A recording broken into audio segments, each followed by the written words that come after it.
हाँ जी। तो आज का अपना क्लास है फैक्ट्री एक्ट।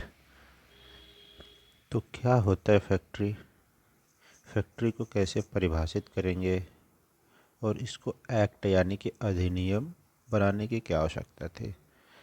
तो फैक्ट्री एक्ट बोलने का मतलब है कि एक प्रकार से कानूनी प्रावधान जिससे कि हर एक फैक्ट्री नियमित हो, यानी कि उसमें रहने वाले वर्कर्स पे किसी प्रकार का एक्स्ट्रा वर्क लोड ना रहे, इसके लिए एक फैक्ट्री एक्ट लाया गया। ठीक है, जिससे ये निर्धारित किया गया कि कितना समय अवधि तक किसको क्या कार्य करना है, कब तक रुका जा सकता है, उसके हेल्थ के संबंधित जो फैक्ट्री है उसमें क्या ध्यान होनी चाहिए, इन सारी चीज़ों को सम्मिलित करके फैक्ट्री एक्ट बनाया गया। दंड का भी प्रावधान है।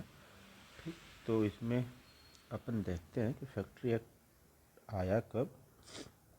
ठीक, तो देखो फैक्ट्री एक्ट जो है वो सबसे पहले 1948 में आया, और ये अपना भारत जो देश है, ठीक है, भारत देश में जितने भी स्टेट हैं सारे, तो सब में तो एक साथ लागू हुआ, लेकिन जम्मू एंड कश्मीर में लागू नहीं हुआ। ठीक, तो यानी कि act is not applicable in Jammu and Kashmir. अब रह गई बात कि कैसे समझें कि किस चीज़ को फैक्ट्री बोलते हैं, क्योंकि क्या होता है अक्सर लोगों को पता नहीं होता है, लेकिन वो चीज़ें कर रहे होते हैं जिसको यदि परिभाषित करें तो किसी एक इंडिविजुअल क्राइटेरिया में आ जाएगा। तो वैसे ही है कि फैक्ट्री को डिफाइन करने के लिए क्या प्रावधान है। तो देखो, जैसे फैक्ट्री कब बोलोगे, एक तो होता है, दो कंडीशन है, एक तो होता है पावर इज यूज्ड, एक होता है पावर इज नॉट यूज्ड। कहने का मतलब है कि मान लो एक सिटी वाला एरिया है जहाँ पे इलेक्ट्रिसिटी 24 आवर रहती हो, और आपने क्या किया है कि आपने कोई भी छोटा सा ऐसा काम करवा रहे हो जहाँ पे 10 लोग या उससे अधिक लोग हो, ठीक है, और उन लोगों के थ्रू क्या होता है कि यहाँ पे काम किया जाता है, और वो जो काम है वो पावर की सप्लाई के बिना नहीं हो सकता। यानी कि मान लो मोटर यूज हो रहा है या फिर कोई भी समथिंग चीज़ यूज हो रही है जिससे कि पावर कंजप्शन चल रहा है, और आप यहाँ पे 10 लोग या 10 लोग से अधिक लोगों को रखे हो। तो यदि आप ऐसा कुछ काम करवा रहे हो जिसमें 10 लोग हो और इलेक्ट्रिसिटी भी यूज हो रही हो, तो इसको आप फैक्ट्री बोलोगे। ठीक है, भले ही आप फैक्ट्री नहीं बोल रहे थे, लेकिन फिर भी उसको आपको फैक्ट्री से संबोधित करना पड़ेगा, क्योंकि फैक्ट्री एक्ट में यही बताया गया है कि यदि पावर यूज करते हुए 10 से ज़्यादा एम्प्लॉय रख के यदि कोई काम करता है तो वो फैक्ट्री कहलाएगी। ये तो पहला हो गया। अब दूसरा क्या है, मान लो एक गांव वाला एरिया है जहाँ पे क्या है कि आपने क्या किया, इलेक्ट्रिसिटी का वहाँ पे कोई यूज नहीं है, यानी हाथों से काम चल रहा है। ठीक, आपने क्या किया कि 20 लोगों का समूह बना के इस काम को एक साथ परफॉर्म करवा रहे हैं एक अच्छी सी जगह पे। तो इससे क्या हुआ कि आप भले ही इसको आपको पता नहीं है कि आपने फैक्ट्री है या फिर आप छोटा सा कुटीर उद्योग चला रहे हो, लेकिन इसको भी आप फैक्ट्री की संज्ञा दोगे, क्योंकि पावर के बिना यदि 20 से अधिक लोग एक स्थान पे मिलके, ठीक है, यदि काम कर रहे होते हैं या करवाया जाता है किसी व्यक्ति लोग से, तो उसको भी फैक्ट्री बोला जाता है। तो समझ में आया कि फैक्ट्री कब तक, यानी क्या लिमिटेशन या क्या बाउंड्री है जिसको हम फैक्ट्री बोलेंगे या फैक्ट्री नहीं बोलेंगे। तो देखो, यहाँ तक देखे, अब हमको क्या समझना है कि फैक्ट्री में जो वर्कर हैं, ठीक है, कोई ना कोई तो काम करेगा उसमें, तो उसका कितना समय हम ले सकते हैं। ठीक, आपकी फैक्ट्री है, आपके फैक्ट्री में वर्कर्स हैं, तो आप उसे एक दिन में कितना काम करवा सकते हो, एक हफ्ते में कितने काम करवा सकते हो, ये सब चीज़ें निर्धारित हैं, यानी कि आप एक्सप्लोटेशन ना करें उनका। तो इस संदर्भ में क्या बताया गया है कि आवर्स ऑफ वर्क कितना रखना चाहिए। तो बोला गया है कि 48 आवर पर वीक, यानी कि 8 × 6, यानी कि आप उससे 8 घंटा काम कराओ रेगुलर बेसिस पे, और 6 दिन तक, तो एक सप्ताह हो गया। ठीक है, संडे को तो हॉलीडे रहता है। तो यानी कि आप जो काम ले रहे हो उससे कितना ले सकते हो, 48 आवर प्रति सप्ताह, यानी कि 8 घंटा पर डे। इससे ज़्यादा आप नहीं काम करवा सकते हैं।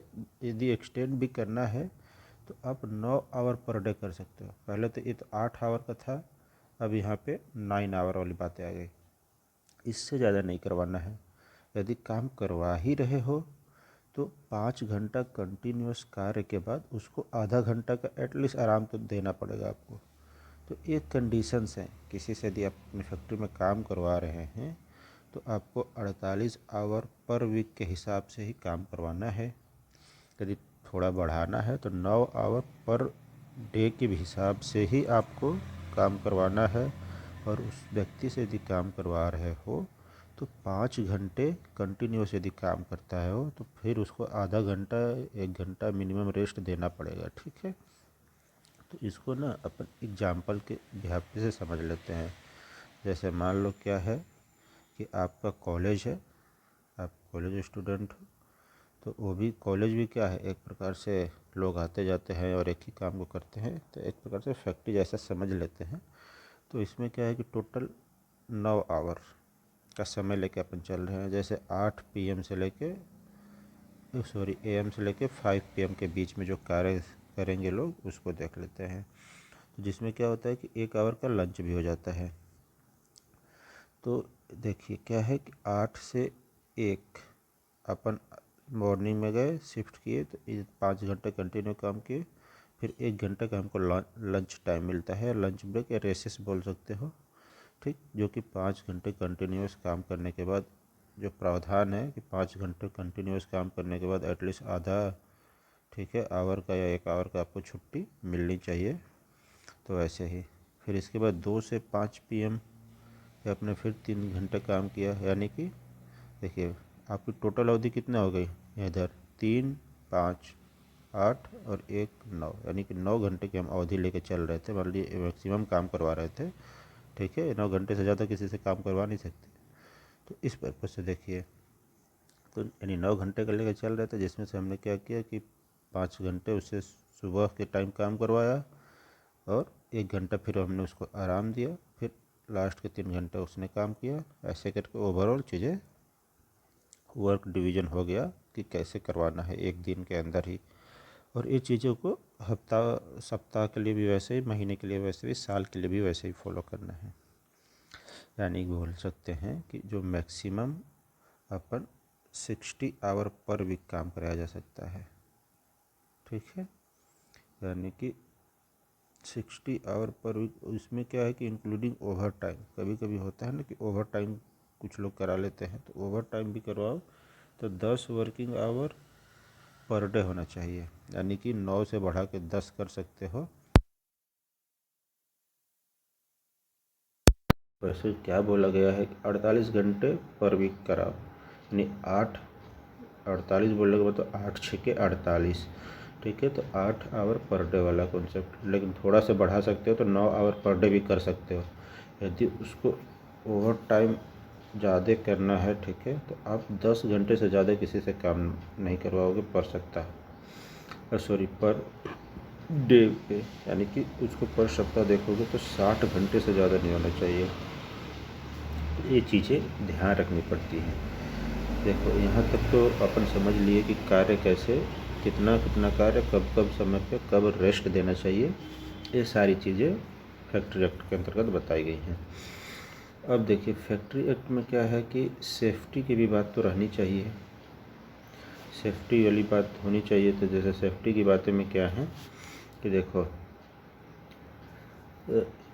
सेफ्टी फर्स्ट, कोई भी कंपनी होता है ना, उसमें जब भी देखोगे ऐसे, तो ऐसे लोग जो ग्रुप होती है, कंपनी वर्कर्स होते हैं, ऐसे उनकी मीटिंग होगी, फिर इधर कुछ लीडर्स लोग खड़े रहते हैं, मतलब उनके हेड लोग, और ऐसे हाथ करके उनसे शपथ करवाने की कोशिश किया जाता है, प्लेज लिया जाता है सेफ्टी फर्स्ट का। ठीक है,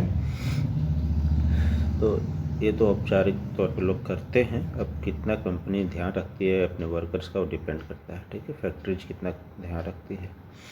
तो फर्स्ट सेफ्टी फर्स्ट रहता है। तो इसके लिए क्या है कि देखो, यदि मान लीजिए आपके पास एक्चुअल में फैक्ट्री है, तो स्पेस मिनिमम 50 क्यूबिक, ठीक है, ये मान लो 50 क्यूबिक फीट इसको हो गया, इतना स्पेस ईच वर्कर के लिए होना चाहिए। ठीक, मान लो आप 10 वर्कर रखे हो तो ऐसा करके आपको इतने स्पेस होना चाहिए, यानी कि एक जो वर्कर है आपके वर्कर के लिए इतना स्पेस रहना चाहिए मिनिमम। ठीक है, तो ये सेफ्टी इशूज़ के लिए होता है, यानी कि हाईली कंजेस्टेड एरिया में खड़ा करके काम करवा रहा हो तो वो अच्छी बात नहीं है। यदि कुछ अनहोनी होगा तो सब मरेंगे एक साथ, तो थोड़ा स्पेस रहेगा तो लोग बच सकते हैं या फिर छुप सकते हैं। तो इस कंडीशन से फिर और भी क्या बातें हैं, देखो एक हेल्थ फेयर ऑफिसर जो होता है वो 500 पर वर्कर पे रख लो, ठीक है, यानी रखा जाता है। और एक सेफ्टी ऑफिसर जो होता है 1000 वर्कर्स पे रख लो, ठीक है। तो ये डाटा याद करने के लिए यहाँ पे छोटे से कोटेशन है। एक सरकार जो था तो उन्होंने क्या बताया था कि कम लोग हैं तो 500 का वेलफेयर कर लो, ठीक है। और ज़्यादा लोग हैं तो ज़्यादा लोगों की क्या देखनी चाहिए तुमको, जहाँ पे ज़्यादा लोग तो उनकी सेफ्टी देखनी चाहिए, ठीक है। इसलिए 1000 रुपये सेफ्टी ऑफिसर और 500 पे वेलफेयर ऑफिसर है, ठीक।